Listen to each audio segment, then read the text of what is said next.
আমি পয়গম্বর যদি চাইতাম আল্লাহর কাছে ধনী হব, তাহলে দেখো আরবের যে বড় বড় বিশাল পাহাড়গুলি আছে, আল্লাহ তাআলা এই পাহাড়গুলি আমাকে স্বর্ণে পরিণত করে দিতেন। শুধু তাই নয়, এই পাহাড়গুলি আমার পিছনে পিছনে ঘুরতো। সাহাবা এবার চলে গেল। এরপরে আবার আসার পর বলে, ইয়া রাসূলুল্লাহ, ইয়া হাবিবাল্লাহ, আমার জন্য একটু দোয়া করেন না আল্লাহর কাছে, আপনার দোয়া আল্লাহ তাআলা কবুল করবে। এবার মায়ের নবী প্রশ্ন করেন, ও সাহাবা, আল্লাহ তাআলা যদি তোমাকে অর্থ সম্পদ দান করে কি করবা?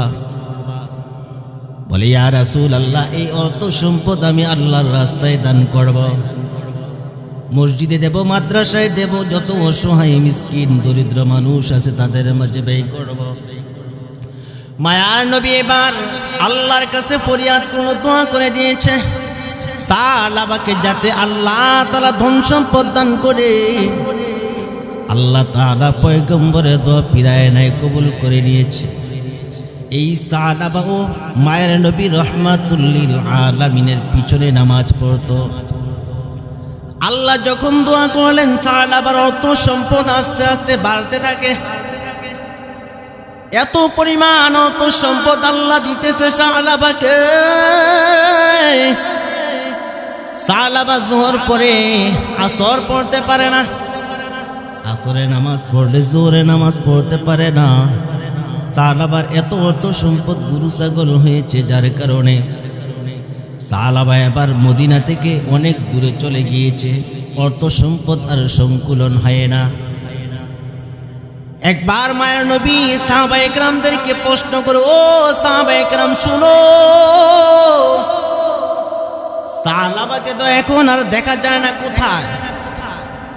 সাহাবায়ে কেরাম উত্তর দেয়, ইয়া রাসূলুল্লাহ, ইয়া হাবিবাল্লাহ, সাহাবা তো আপনার দোয়া পেয়ে অনেক অর্থ সম্পদের মালিক, আর মদিনায় সংকুলন হয় না, অনেক দূরে চলে গেছে।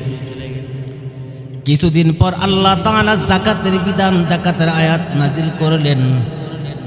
পয়গম্বর দুইটা চিঠি লিখলেন, একটা চিঠি ওটের মালিকের কাছে আর একটা সাহাবার কাছে পাঠিয়ে দিলেন।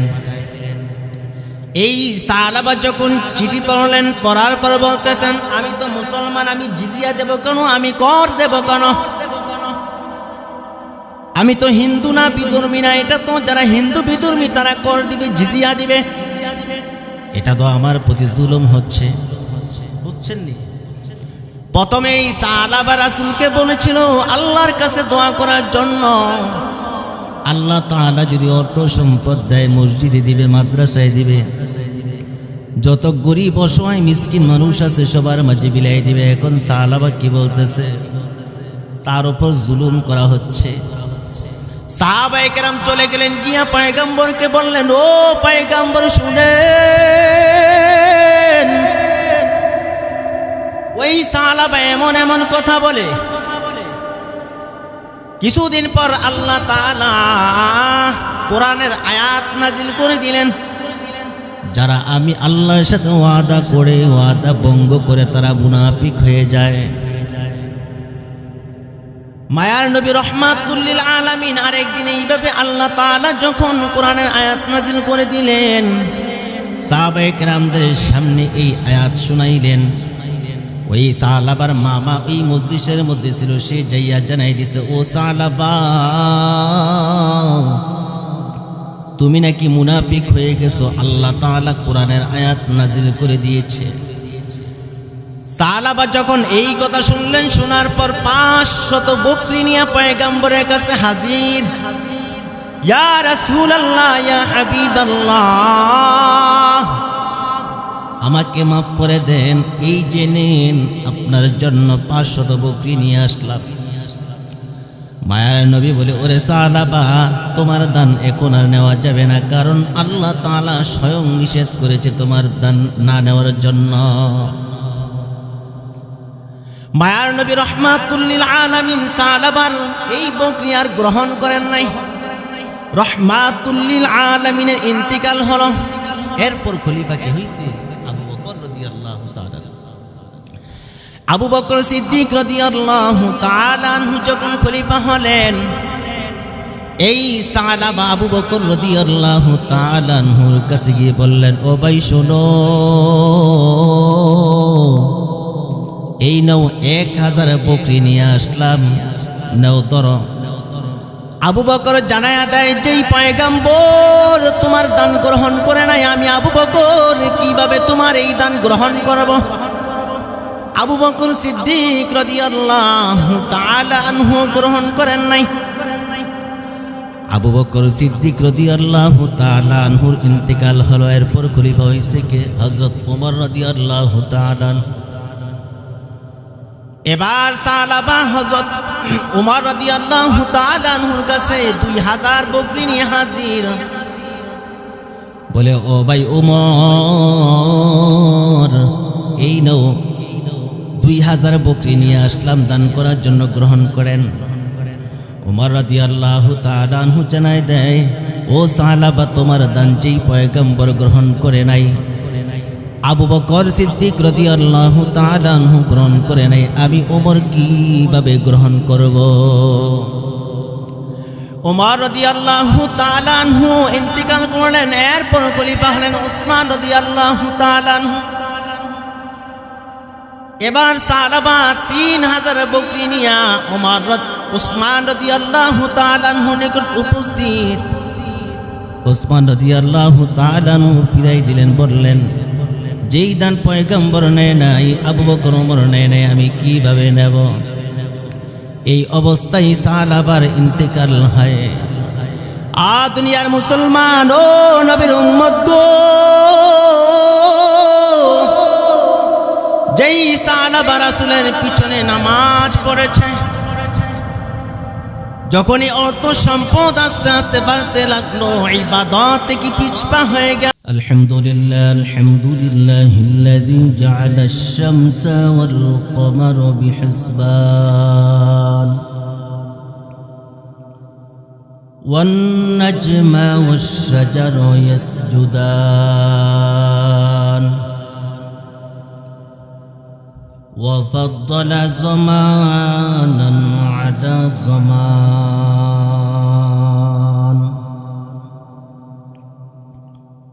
كما فضل مكانا على مكان وإنسانا على إنسان ونشهد أن لا إله إلا الله وحده لا شريك له لا جد له ولا ند له ولا مثل له ونشهد أن سيدنا وسندنا وحبيبنا وطبيبنا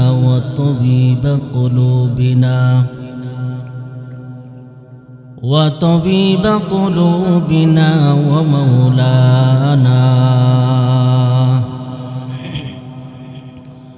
ومولانا محمدا عبده ورسوله صلى الله تعالى عليه وعلى آله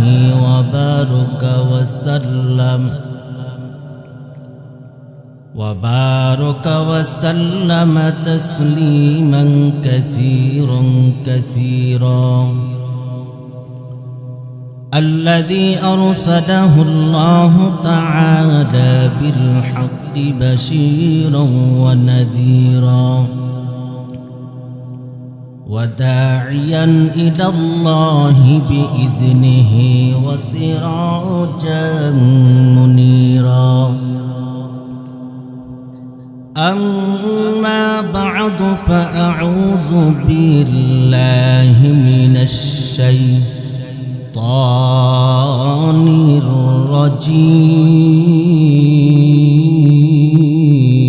الرجيم بسم الله الرحيم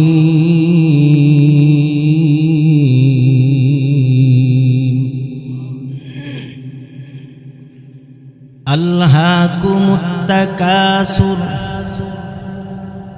حتى زرتم المقابر وقال عليه الصلاة والسلام আমার সাথে সবাই পড়ে اللهم صل على محمد وعلى آل محمد كما صليت على إبراهيم وعلى آل إبراهيم إنك حميد مجيد اللهم بارك على محمد وعلى آل محمد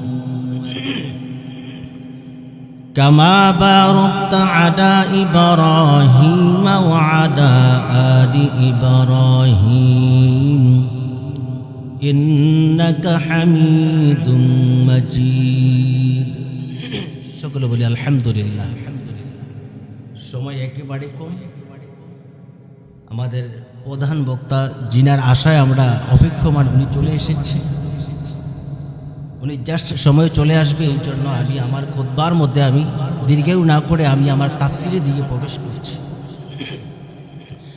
আমি আপনাদের সামনে সূরাতুত তাকাসুর তেলাওয়াত করছি এই সূরাতুত তাকাসুর আল্লাহর রাসূল সাল্লাল্লাহু আলাইহি ওয়াসাল্লামের হিজরতের পূর্বে নাজিল হয়েছে মক্কায় এর মধ্যে আয়াত রয়েছে 8টি এই সূরাখানি আপনাদের সামনে তেলাওয়াত করেছি সকলে দিল থেকে মন থেকে দোয়া করবেন আল্লাহ তাআলা যাতে এই সূরার আলোকে এমন কিছু কথা আমি গুনাহগারের জবান দিয়ে বাহির করে দেয় যেই কথাগুলির উপর আমার এবং আপনাদের আমল করা সহজ হয়ে যায় সকলে বলি আমিন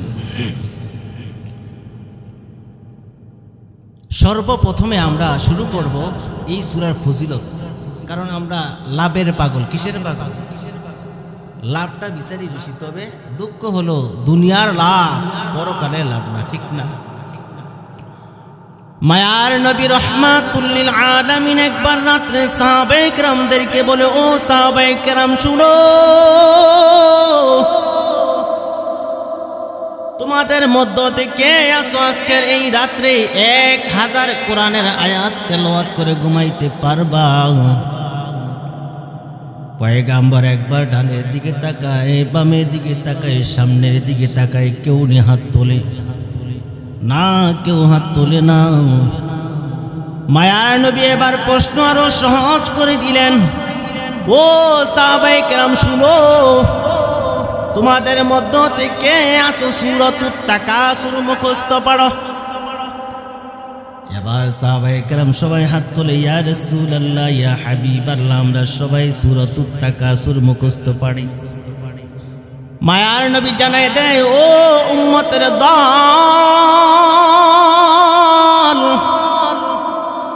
যদি কোনো আল্লাহর বান্দা রাতের বেলা ঘুমানোর পূর্বে মাত্র একবার সূরাতুত তাকাসুর পড়ে আল্লাহ পাক রব্বুল আলামিন ওই বান্দাকে 1000 কোরআনের আয়াত তেলাওয়াত করলে যে পরিমাণ সওয়াব হতো ওই পরিমাণ সওয়াব ওই আল্লাহর বান্দায় আমলনামায় দান করবেন সুবহানাল্লাহ হে নবীর উম্মতের দল বড় দুঃখ লাগে বড় আফসোস লাগে আজকে দেখা যায় আমরা কোরআন ধরেও চাই না কোরআন পড়তে চাই না ঠিক কিনা কোন আল্লাহর বান্দা যদি রাতের বেলা ঘুমানোর পূর্বে সূরাতুত তাকাসুর একবার পড়ে সওয়াব কি পরিমাণ 1000 কোরআনের আয়াত তেলাওয়াত করলে যে পরিমাণ সওয়াব হতো ওই পরিমাণ সওয়াব আল্লাহ তার আমলনামায় দান করবেন এ দুনিয়ার মুসলমান আল্লাহর গোলাম আল্লাহ তাআলা এই সূরাখানি কেন নাজিল করলেন পয়গম্বরের জমানায় দুইটা গোত্র ছিল বনু হারিস ও বনু হারিসা তারা পরস্পরে শুধু প্রতিযোগিতা লাগতো, প্রতিযোগিতা করতো। দেখবেন আমাদের জমানায় দোকানপাটে বসলে কিছু কিছু মানুষ দেখবেন মুসল্লি, সন্তান যদি কোনো সরকারি চাকরি করে দেখবেন অহংকার করে করে কিনা। ও এলাকাবাসী শুনো, আমার সন্তান সরকারি চাকরি হয়েছে গর্ব করে করে কিনা। ও দুনিয়ার মুসলমান আল্লাহর গোলাম, মানুষ গর্ব করে বলে আমার সন্তান বিদেশের বাড়িতে প্রত্যেক মাসে 2 লক্ষ টাকা ইনকাম করে গর্ব করে কিনা। পয়গাম্বরের জামানায় 2টা গোত্র ছিল, বনু হারিস ও বনু হারিসা। তারা পরস্পরের সম্পদ নিয়ে প্রতিযোগিতা লাগতো, অহংকার করত। আল্লাহ পাক রব্বুল আলামিন তাদের মাধ্যমে এই সূরা কারি নাজিল করে আমাদেরকে সতর্ক করে দিয়েছেন, তোমরা এইভাবে প্রাচুর্য নিয়ে অর্থ সম্পদ নিয়ে প্রতিযোগিতা করা যাবে না। আল্লাহ পাক রব্বুল আলামিন এই সূরা কারি নাজিল করে দিলেন। আল্লাহ তাআলা বলেন, আলহাকুমুত তাকাসুর, ও বনি আদমের দল, তোমরা দুনিয়ার প্রাচুর্যে পড়িয়া আমি আল্লাহর ইবাদত থেকে দূরে সরে গেছো, ঠিক কিনা? দেখবেন আল্লাহর এক বান্দা 5 ওয়াক্ত নামাজ পড়ে কিন্তু দুর্বল অবস্থা। সন্তান একটা বিদেশের বাড়িতে পাঠাইছে, সন্তান যখন প্রতি মাসে 50-1 লক্ষ টাকা পাঠায়, এবার ওই আল্লাহর বান্দার গতি পাল্টায়া গেছে। এবার আর আল্লাহর বান্দা 5 ওয়াক্ত নামাজ সময় মতো পড়তে পারে না, বহুত ব্যস্ত। প্রশ্ন করবেন বলে, ভাই আগে তো 5 ওয়াক্ত নামাজ পড়তেন, এখন তো সময় মতো দেখা যায় না, কারণ কি? কত রকমের ব্যস্ততা দেখাবে। এ বনি আদমের দল, আল্লাহ তাআলা বলেন, আলহাকুমুত তাকাসুর, প্রাচুর্যের প্রতিযোগিতা তোমরা যত বেশি করবা ততই দেখবা দিন দিন ইবাদত বন্দিগি থেকে দূরে সরে গেছো। মায়ার নবীর জামানায় সালাবা বিন আবি হাতিম নামে একজন আনসার সাহাবী ছিল। এই আল্লাহর বান্দা পয়গম্বরকে বলে, ও পয়গম্বর, আমার জন্য আল্লাহর কাছে একটু দোয়া করেন। বলে, কি দোয়া করব বলো? এই সাহাবা বলে, আমি দরিদ্র, আল্লাহর কাছে একটু দোয়া করেন, আল্লাহ তাআলা যাতে আমাকে অর্থ সম্পদ দান করে। মায়ার নবী বলেন, ও সাহাবা, তোমার কি আমার এই সাধারণ জীবন যাপন পছন্দ হয় না? আমি পয়গম্বর যদি চাইতাম আল্লাহর কাছে ধনী হব,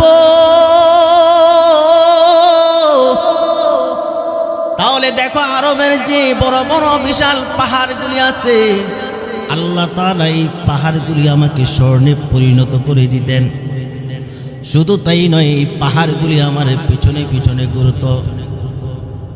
সাহাবা এবার চলে গেল। এরপরে আবার আসার পর বলে, ইয়া রাসূলুল্লাহ, ইয়া হাবিবাল্লাহ, আমার জন্য একটু দোয়া করেন না আল্লাহর কাছে, আপনার দোয়া আল্লাহ তাআলা কবুল করবে। এবার মায়ের নবী প্রশ্ন করেন, ও সাহাবা, আল্লাহ তাআলা যদি তোমাকে অর্থ সম্পদ দান করে কি করবা?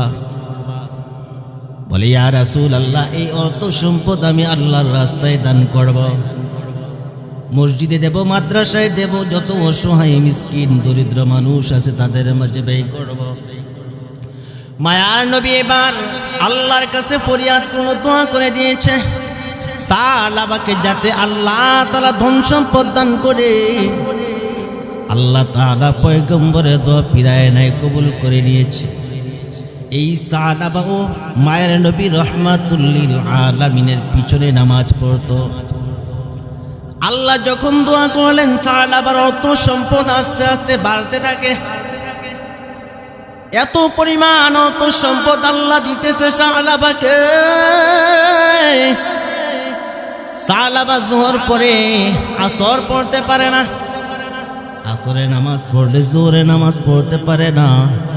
সাহাবার এত অর্থ সম্পদ গরু ছাগল হয়েছে, যার কারণে সাহাবা এবার মদিনা থেকে অনেক দূরে চলে গিয়েছে, অর্থ সম্পদ আর সংকুলন হয় না।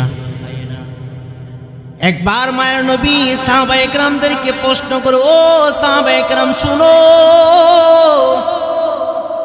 সাহাবাকে তো এখন আর দেখা যায় না, কোথায়? সাহাবায়ে কেরাম উত্তর দেয়, ইয়া রাসূলুল্লাহ, ইয়া হাবিবাল্লাহ, সাহাবা তো আপনার দোয়া পেয়ে অনেক অর্থ সম্পদের মালিক, আর মদিনায় সংকুলন হয় না, অনেক দূরে চলে গেছে। কিছুদিন পর আল্লাহ তাআলা যাকাতের বিধান, যাকাতের আয়াত নাজিল করলেন। পয়গম্বর দুইটা চিঠি লিখলেন, একটা চিঠি ওটের মালিকের কাছে আর একটা সাহাবার কাছে পাঠিয়ে দিলেন। এই সাহাবা যখন চিঠি পড়লেন, পড়ার পর বলতেছেন, আমি তো মুসলমান, আমি জিজিয়া দেব কেন, আমি কর দেব কেন? আমি তো হিন্দু না, বিধর্মী না, এটা তো যারা হিন্দু বিধর্মী তারা কর দিবে, জিজিয়া দিবে, এটা তো আমার প্রতি জুলুম হচ্ছে। বুঝছেন নি? প্রথমে এই সাহাবা রাসূলকে বলেছিল আল্লাহর কাছে দোয়া করার জন্য, আল্লাহ তাআলা যদি অর্থ সম্পদ দেয় মসজিদে দিবে, মাদ্রাসায় দিবে, যত গরিব অসহায় মিসকিন মানুষ আছে সবার মাঝে বিলাই দিবে। এখন সাহাবা কি বলতেছে, তার উপর জুলুম করা হচ্ছে। সাহাবায়ে কেরাম চলে গেলেন, গিয়া পয়গম্বরকে বললেন, ও পয়গম্বর শুনেন, ওই সাহাবা এমন এমন কথা বলে। কিছুদিন পর আল্লাহ তাআলা কোরআনের আয়াত নাজিল করে দিলেন, যারা আমি আল্লাহর সাথে ওয়াদা করে ওয়াদা ভঙ্গ করে তারা মুনাফিক হয়ে যায়।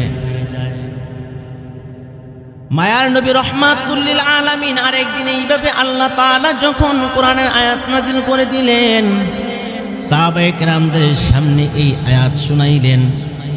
ওই সাহাবার মামা এই মজলিসের মধ্যে ছিল, সে যাইয়া জানাই দিছে, ও সাহাবা, তুমি নাকি মুনাফিক হয়ে গেছো, আল্লাহ তাআলা কোরআনের আয়াত নাজিল করে দিয়েছে। সাহাবা যখন এই কথা শুনলেন, শোনার পর 500 বকরি নিয়ে পয়গম্বরের কাছে হাজির। ইয়া রাসূলুল্লাহ, ইয়া হাবিবাল্লাহ, আমাকে মাফ করে দেন, এই যে নেন আপনার জন্য 500 বকরি নিয়ে আসলাম। মায়ার নবী বলে, ওরে সাহাবা, তোমার দান এখন আর নেওয়া যাবে না, কারণ আল্লাহ তাআলা স্বয়ং নিষেধ করেছে তোমার দান না নেওয়ার জন্য। মায়ার নবী রহমাতুল লিল আলামিন সাহাবার এই বকরি আর গ্রহণ করেন নাই। রহমাতুল লিল আলামিনের ইন্তিকাল হলো। এরপর খলিফা কে হইছে? আবু বকর রাদিয়াল্লাহু তাআলা। আবু বকর সিদ্দিক রাদিয়াল্লাহু তাআলা আনহু যখন খলিফা হলেন, এই সাহাবা আবু বকর রাদিয়াল্লাহু তাআলা আনহুর কাছে গিয়ে বললেন, ও ভাই শোনো, এই নাও 1000 বকরি নিয়ে আসলাম, নাও ধরো। আবু বকর জানায়া দেয়, যেই পয়গম্বর তোমার দান গ্রহণ করে নাই, আমি আবু বকর কিভাবে তোমার এই দান গ্রহণ করব? আবু বকর সিদ্দিক রাদিয়াল্লাহু তাআলা আনহু গ্রহণ করেন নাই। আবু বকর সিদ্দিক রাদিয়াল্লাহু তাআলা আনহুর ইন্তিকাল হলো। এরপর খলিফা হইছে কে? হযরত ওমর রাদিয়াল্লাহু তাআলা। এবার সাহাবা হযরত ওমর রাদিয়াল্লাহু তাআলা আনহুর কাছে 2000 বকরি নিয়ে হাজির। বলে, ও ভাই ওমর, এই নাও 2000 বকরি নিয়ে আসলাম, দান করার জন্য গ্রহণ করেন। ওমর রাদিয়াল্লাহু তাআলা আনহু জানায় দেয়, ও সাহাবা, তোমার দান যেই পয়গম্বর গ্রহণ করে নাই, আবু বকর সিদ্দিক রাদিয়াল্লাহু তাআলা আনহু গ্রহণ করে নাই, আমি ওমর কিভাবে গ্রহণ করব? ওমর রাদিয়াল্লাহু তাআলা আনহু ইন্তিকাল করলেন। এরপর খলিফা হলেন উসমান রাদিয়াল্লাহু তাআলা আনহু। এবার সাহাবা 3000 বকরি নিয়া উসমান রাদিয়াল্লাহু তাআলা আনহু নিকট উপস্থিত। উসমান রাদিয়াল্লাহু তাআলা আনহু ফিরাই দিলেন, বললেন, যেই দান পয়গম্বর নেয় নাই, আবু বকর ওমর নেয় নাই, আমি কিভাবে নেব? এই অবস্থায় সাহাবার ইন্তেকাল হয়। দুনিয়ার মুসলমান ও নবীর উম্মত গো, যেই সাহাবা রাসূলের পিছনে নামাজ পড়েছে, যখনই অর্থ সম্পদ আস্তে আস্তে বাড়তে লাগলো, ইবাদত কি পিছপা হয়ে গেল।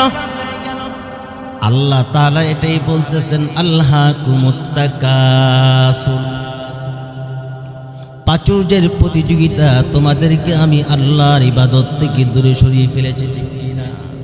দেখবেন আমরা এত লোভী, অর্থ সম্পদ যদি কোনো রকমে যদি কেউ কুমিল্লা শহরে একটা বাড়ি করতে পারে, টাকার দিকে নজর চলে যায়, যায় না?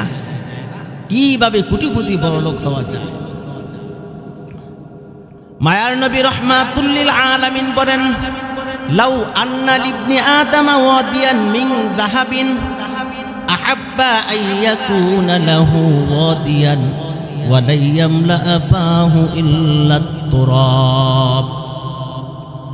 মায়ার নবী জানায় দেয়, বনি আদমকে যদি স্বর্ণের একটা উপাত্তকেও দেওয়া হয়, ওই বনি আদম আর একটা কিভাবে গ্রহণ করা যায়, কিভাবে অর্জন করা যায়, ওই ফিকির করবে, ঠিক কিনা?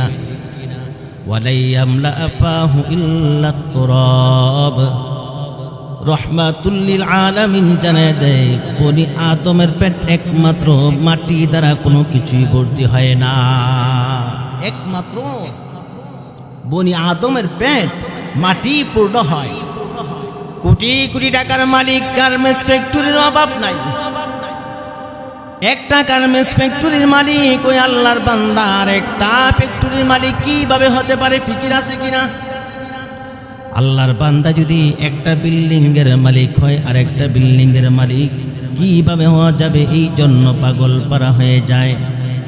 এ দুনিয়ার মুসলমান, আল্লাহর গোলাম, হাদিস শরীফের মধ্যে আসছে, একটা ক্ষুধার্ত বাঘ যদি একটা বকরির পালের মধ্যে ছেড়ে দেওয়া হয়, এই ক্ষুধার্ত বাঘটা বকরির পালের যত না ক্ষতি করে, তার চাইতেও বেশি ক্ষতি করে দুনিয়া লোভী, দুনিয়াদার মানুষ। মায়ার নবী কত দুঃখের সাথে কথা বলেছেন। এ নবীর উম্মতের দল, এই জন্য শুধু দুনিয়া দুনিয়া করা যাবে না। আজকে শুধু আমরা দুনিয়ার পিছনে পড়িয়া পরকালকে ভুলিয়া গেলাম, ঠিক কিনা?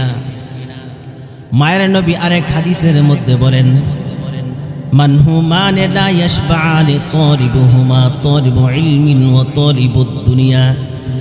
এমন দুইজন নবী আছে, যেই দুইজন নবী তৃপ্ত হয় না, কি হয় না? এক নাম্বার হলো তালিবু ইলমিন, জ্ঞান লোভী। দুই নাম্বার হলো তালিবুদ দুনিয়া, দুনিয়া লোভী।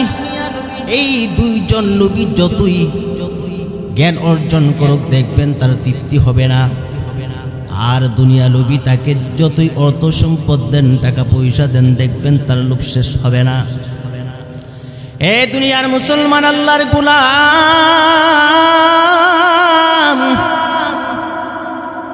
জ্ঞান লোভী যদি পরকালের জ্ঞান হয়, মনে করেন একটা ছেলে হাফিজে কোরআন হয়েছে, আপনিও ভাবলেন ওই আল্লাহর বান্দা হাফিজে কোরআন বৃদ্ধ বয়সে হয়েছে, আমি কেন পারবো না, আমিও পড়ব। এই জ্ঞান লোভী অসুবিধা নাই। আমি যখন মাদ্রাসায় লেখাপড়া করি, একজন মুরব্বী দেখতাম, সে কাপড় বিক্রি করে, আর দেখি সারাক্ষণ অবসর সময় শুধু কোরআন পড়ে। কি ব্যাপার?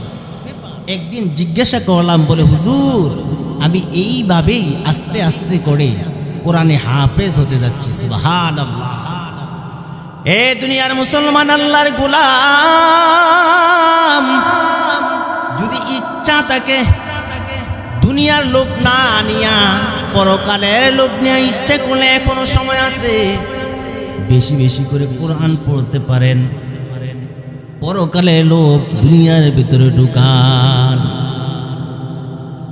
রাহমাতুল লিল আলামিন আরেক হাদিসের মধ্যে বলেন, ইয়াহরুমু ইবনি আদম ওয়া তাশিব্বু মিন হুসনাতান। এমন দুই শ্রেণীর মানুষ আছে, যেই দুই শ্রেণীর মানুষের যত বয়স বাড়ে তাদের লোভ আরো বেশি বৃদ্ধি পায়। এক নাম্বার হলো আল হিরসু আলাল মাল, মানুষ যত বৃদ্ধি হতে থাকে, বৃদ্ধ হতে থাকে, তার মালের প্রতি লোভ আরো বৃদ্ধি পেতে থাকে, পায় না? আল্লাহর বান্দার 70 বছর 80 বছর হয়েছে, আল্লাহর বান্দা মসজিদে আসতে পারে না নামাজ পড়ার জন্য। জিজ্ঞাসা করবেন, বলে ভাই অনেক দিন হলো মসজিদে দেখি না। বলে পায়ের সমস্যা, মসজিদে যাইতে পারি না। মাজায় সমস্যা, মসজিদে যাইতে পারি না। এই বৃদ্ধ বাবাকেই দেখবেন আরেকদিন নাতিকে বলে, ও নাতি আমাকে নিয়ে চলো। বলে কোথায়? ওই যে পশ্চিম গালার ক্ষেতের মধ্যে ফসল লাগাইছে তোমার বাবা, অনেক দিন হয়েছে যাইতে পারি না, চলো ক্ষেতের ফসলগুলি দেখে আসি। বলে কিনা? এরে বৃদ্ধ বাবা, বড় দুঃখ লাগে তোমার জন্য। তোমার বয়স হয়েছে, এই জন্য তুমি মাজা ব্যথা, হাঁটু ব্যথা, এই জন্য মসজিদে আসতে পারো না। কিন্তু নাতিপতি নিয়ে তুমি ক্ষেত দেখতে যাইতে পারো, তোমার ব্যবসার প্রতিষ্ঠান দেখতে যাইতে পারো কিনা? তুমি যদি ইচ্ছা করতা, যেভাবে তোমার নাতিকে নিয়ে তুমি ক্ষেত দেখতে গিয়েছ, তোমার ব্যবসার প্রতিষ্ঠান দেখার জন্য গিয়েছ, অনুরূপভাবে তোমার নাতিকে বলতা, ও নাতি চলো, আমি হাঁটতে পারি না, আমাকে নিয়ে মসজিদে চলো, নিয়ে আসতো কিনা? এই ছিল 1 নাম্বার লোভী। তার বয়স যত বাড়বে তত বেশি অর্থ সম্পদের প্রতি মায়া মোহাব্বত বেড়ে যাবে। 2 নাম্বার হলো অল হিরসু আলাল উমর, তার বয়সের প্রতি লোভ বেড়ে যায়, মরতে চায় না। এই বৃদ্ধ বাবারা, তোমাদের হাতে পায়ে ধরে বলি, যাদের বয়স 70-80 বছর হয়েছে, আল্লাহর সাথে সম্পর্ক গড়ো আর বলো, আল্লাহ যতটুকু হায়াত দিয়েছ আলহামদুলিল্লাহ, আল্লাহ তুমি সুস্থ শরীরে আমাকে উঠাইয়া নাও। এখন বলবেন, বলে হুজুর দুনিয়াতে আসছি, এত কষ্ট করলাম, কি বিদায় হয়ে যাওয়ার জন্য, চলে যাওয়ার জন্য কি কথা বললেন? মানুষ মরতে চায় না কেন বলছি শুনবেন। মরার একটা দোয়া আছে, জানেন?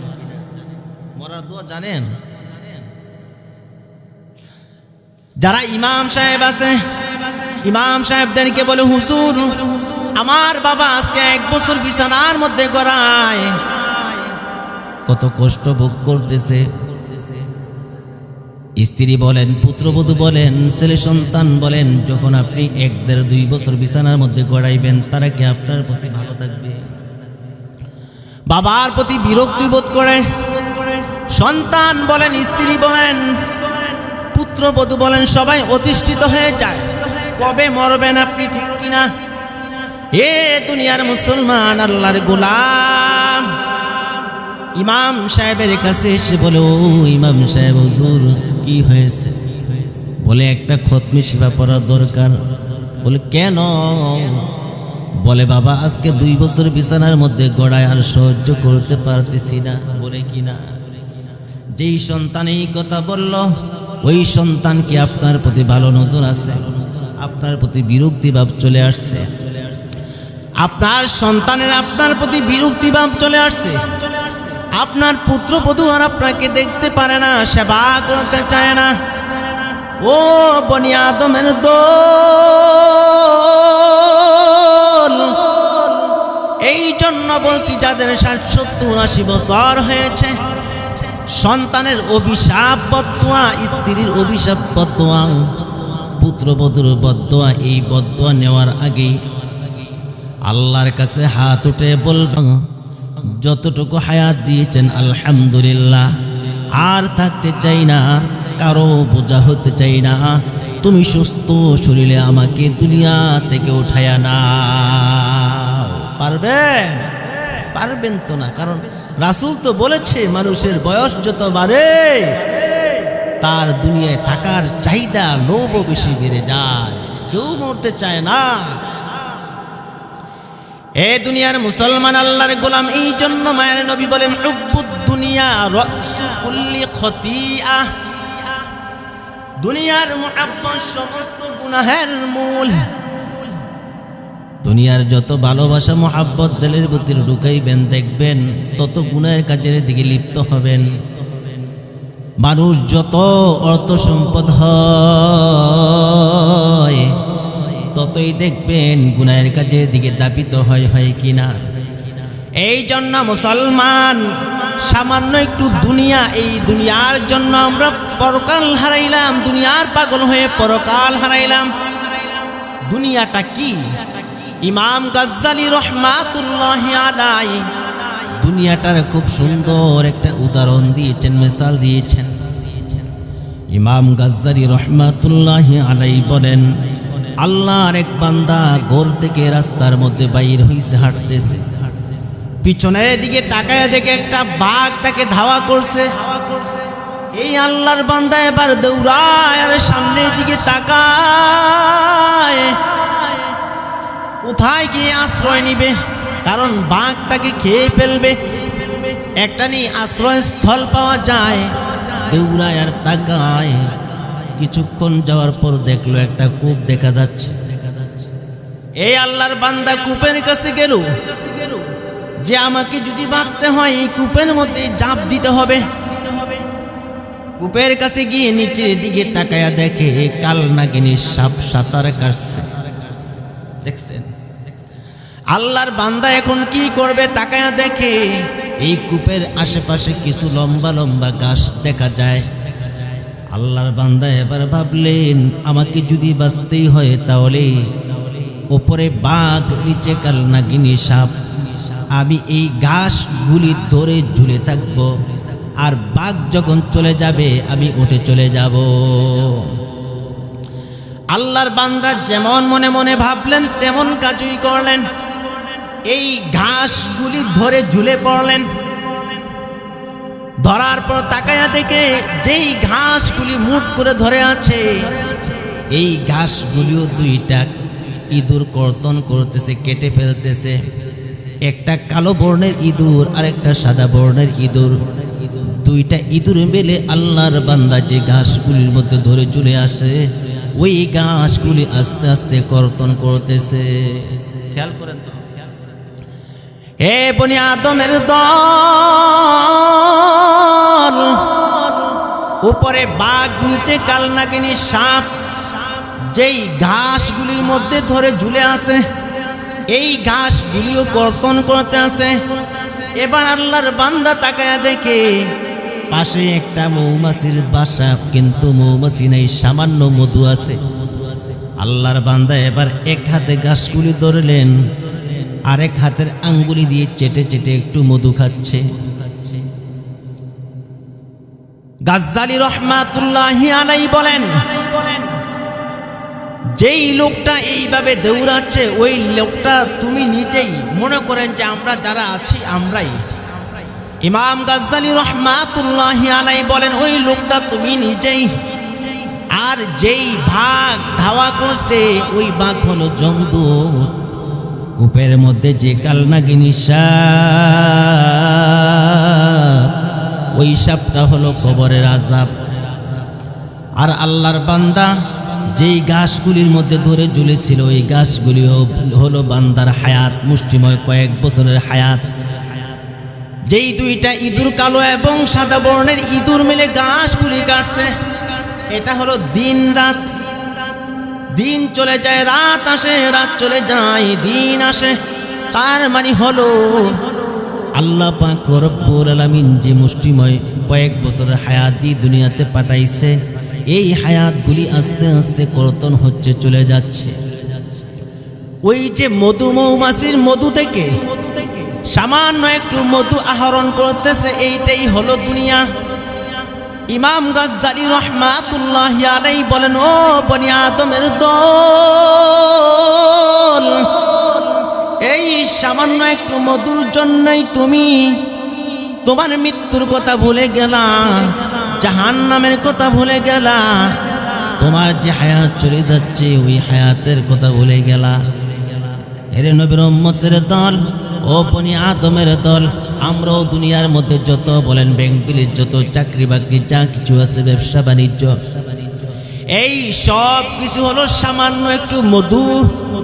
এই মধুর জন্যই মধুর মায়ায় পড়িয়া মহাব্বতে পড়িয়া আমরা পরকালের কথা গেলাম ভুলিয়া।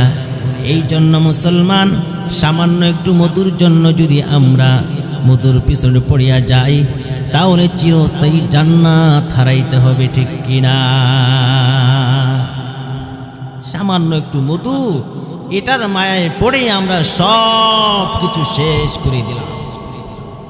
এ দুনিয়ার মুসলমান, আল্লাহর গোলাম, মায়ার নবী রহমাতুল লিল আলামিন বলেন, আদ-দুনিয়া হুলওয়াতুন খাদিরা, দুনিয়াটা হলো সুমিষ্ট। দুনিয়াটা কি? সুমিষ্ট। মুমিন ব্যক্তিরা দুনিয়া নেয় যতটুকু প্রয়োজন, মুমিন ব্যক্তিরা ততটুকুই দুনিয়া নেয়, ততটুকুই নেয়। আজকে এই মাহফিল থেকে যাওয়ার পর ঘরের মধ্যে এক জায়গায় 2-3 ফোঁটা মধু রাখবেন, দেখবেন কিছু পিপিলিকার পা কয়টা থাকে? 6টা থাকে। মধু রাখার পর দেখবেন কিছু পিপিলিকা এই মধুর মধ্যে 6 পা দিয়ে ঝাঁপিয়ে পড়ার পর পেট ভরে মধু খায়। খাওয়ার পর এই জায়গায় মৃত্যুবরণ করে লড়তে পারে না। আবার কিছু বুদ্ধিজীবী পিপিলিকা দেখবেন 6 পায়ের মধ্যে 2 পা মধুর মধ্যে দেয়, 4 পা বাইরে রাখে। এই পিপিলিকা যতটুকু প্রয়োজন ততটুকুই মধু আহার করে, তারপর বুদ্ধির পরিচয় দিয়ে অন্য রাস্তা দিয়ে চলে যায়। এই হাদিসের ব্যাখ্যা এসেছে, দুনিয়াটা হলো সুমিষ্ট। মুমিন ব্যক্তি যারা, তারাও দুনিয়া নেয়, যতটুকু তাদের প্রয়োজন ততটুকুই নেয়। যারা ওই পিপিলিকার মতো দুনিয়ার মধ্যে ঝাঁপিয়ে পড়ে, তাহলে ওই আল্লাহর বান্দা দুনিয়াও শেষ, পরকালও শেষ, ঠিক কিনা? দুনিয়ার প্রয়োজন কেমন? মাওলানা রুমি রহমাতুল্লাহি আলাইহি কিতাবের মধ্যে খুব চমৎকার ভাষায় একটা কথা উল্লেখ করেছেন, দুনিয়া কেমন প্রয়োজন।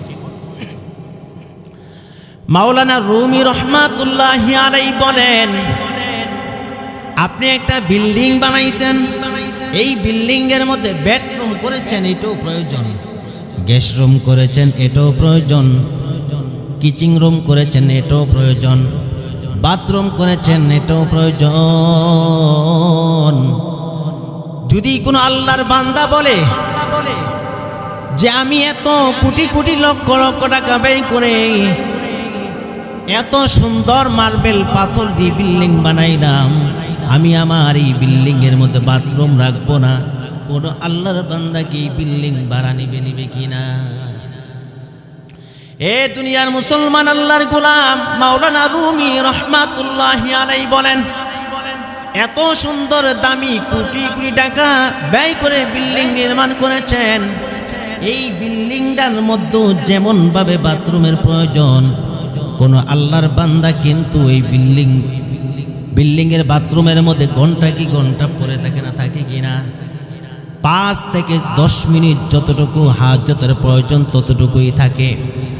মাওলানা রুমি রহমাতুল্লাহি আলাইহি বলেন, তোমার দুনিয়া যতটুকু প্রয়োজন তুমি ততটুকুই নাও, এর চাইতে বেশি যদি নিতে চাও তাহলে বান্দা তোমার জন্য মুসিবত ধরা।